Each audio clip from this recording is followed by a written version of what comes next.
probation system was unique to Tasmania. There was a change in thought behind convictism. The assignment system was seen as a form of slavery in a sense. People could get a very good situation, they could get a very bad one, and most of the convicts were effectively out of government control. They started to build the probation stations in various parts of the state. They decided in late 1841 that they would reuse this site. Maria Island was chosen as a penal settlement because it had an existing establishment over here. The original punishment settlement operated from about 1825 to about 1832.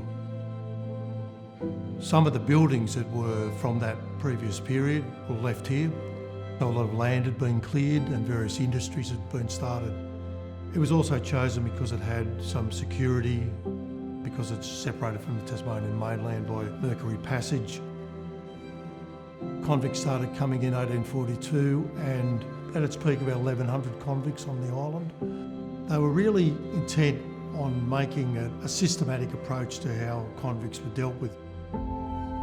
They were set to work a lot of agriculture here, had a lot of livestock, timber getting, leather production, brick making.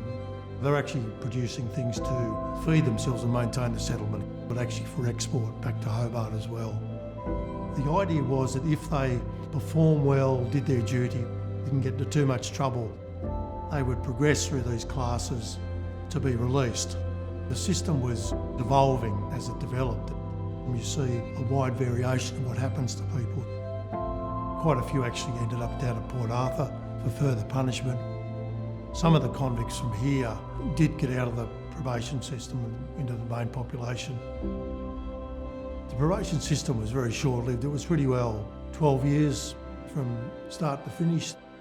The system didn't fail as such, it was just times were different. So an enormous amount of effort went to getting a system running, but then by the time they did that, it was almost all over.